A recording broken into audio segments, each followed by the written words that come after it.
Salam dan bahagia. Perkenalkan, saya Martina Wulandari, guru bahasa Inggris pada SMA Negeri 3 Maluku Tenggara. Saya juga merupakan narasumber berbagi praktik baik gelombang ketiga. Merdeka belajar sangatlah lekat pada benak kita sebagai pendidik, di mana para peserta didik mampu memimpin arah dan gaya belajar mereka secara mandiri. Mereka mampu menemukan pentingnya motivasi intrinsik pada diri mereka. Namun bagaimana jika peserta didik kurang tertarik untuk belajar? Apakah ini berarti mereka belum memiliki motivasi intrinsik pada diri mereka? Ya, tepat sekali. Ketika peserta didik tidak memiliki minat belajar, maka sudah tentu mereka belum menemukan motivasi dalam diri. Lantas apa yang menjadi faktor penyebab mereka kurang memiliki motivasi belajar? Seorang pendidik memiliki tanggung jawab besar untuk menciptakan suasana belajar yang menyenangkan, untuk meningkatkan minat belajar peserta dengan telaten layaknya seorang ibu kandung kepada anaknya. Peserta didik kurang antusias mengikuti pembelajaran, seperti hanya berjalan satu arah saja dan kurang mencapai target sesuai dengan harapan. Bukan berarti saya kurang mengaplikasikan teknologi dalam pembelajaran sesuai dengan kebutuhan mereka. Praktik baik ini merupakan penyempurnaan dari beberapa strategi pembelajaran berbasis teknologi yang sudah saya terapkan, namun masih belum berhasil.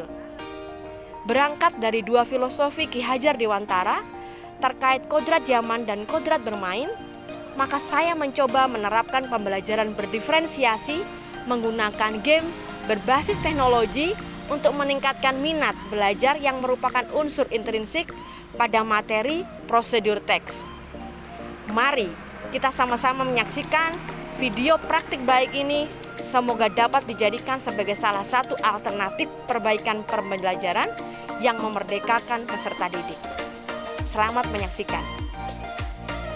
Ide menerapkan strategi pembelajaran ini saya peroleh melalui beberapa proses.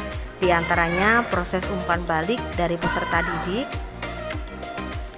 dan beberapa expert seperti pengawas pembina yang memiliki spesifikasi pendidikan bahasa Inggris dan juga guru BK. Selanjutnya, saya melakukan identifikasi minat terhadap game berbasis teknologi yang saya akan jadikan sebagai acuan dalam pemilihan beberapa jenis game yang sesuai dengan tren mereka saat ini. Tahap berikutnya, saya mendesain bentuk asesmen diagnostik yang akan diterapkan pada awal proses pembelajaran sampai pada pembuatan rencana ajar. Pertama, mengkondisikan kelas dengan menanyakan keadaan peserta didik sambil bernyanyi. Cara ini digunakan untuk menciptakan suasana belajar lebih menyenangkan.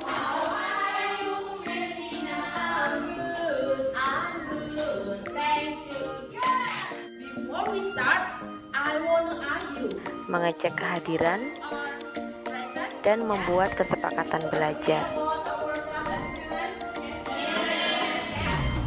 Selanjutnya, menyampaikan tujuan pembelajaran. Kemudian, mengarahkan peserta didik untuk menelusuri dan memahami struktur dan penggunaan bahasa pada teks prosedur. Tahap berikutnya, mengidentifikasi minat terhadap game yang disukai oleh peserta didik sehingga dapat diterapkan diferensiasi proses dalam pembelajaran dengan menuliskan pada kertas post-it. Kemudian, secara berkelompok, peserta didik melakukan penelusuran bagaimana cara memainkan game tersebut dan membuat tahapan-tahapan secara berurutan. Selanjutnya, masing-masing kelompok mengunggah hasil kerja ke dalam portofolio digital yang telah saya siapkan. Kemudian, peserta didik melakukan presentasi hasil kerja kelompok. Setelah itu, saya memberikan penguatan terhadap seluruh proses pembelajaran. Pada akhirnya, peserta didik mempublikasikan portofolio digital yang telah dibuat pada media sosial. Using social media, please. Berikutnya, peserta didik melakukan refleksi terhadap seluruh proses pembelajaran. Pembelajaran kali ini menyenangkan karena kami belajar sambil bermain game dan kami menjelaskan langkah-langkah cara bermain permainan yang kami mainkan tadi menggunakan struktur teks prosedur. Okay, so for today's learning, I feel happy because this material is so easy to understand and so easy to enjoy because this material is about procedure text that comes with the example online games. So we are so happy about this material. Thank you. Setelah menyaksikan proses pembelajaran seperti ini, saya dapat merefleksikan bahwa teknik pembelajaran dengan menggunakan teknologi dan game mampu meningkatkan motivasi belajar peserta didik. Data yang saya terima sebagai guru BK terhadap minat belajar peserta didik mengalami peningkatan karena teknik pembelajaran yang digunakan membuat peserta didik lebih termotivasi dalam belajar. Untuk mengetahui minat peserta didik, kita perlu membangun komunikasi secara aktif, bergaul secara dekat, untuk benar-benar mengetahui kebutuhan pada tahapan perkembangan mereka. Dengan demikian, kita juga dapat mengikuti tren mereka. Tidak mudah menyesuaikan kebutuhan mereka saat ini. Perlu keterampilan multitasking, sehingga kita dapat memfasilitasi belajar mereka sesuai dengan kodrat mereka. Ya, kodrat zaman dan kodrat bermain untuk menumbuhkan minat belajar mereka. Mari kita bersama-sama mewujudkan pembelajaran yang membahagiakan dengan penuh keuletan dan ketelatenan.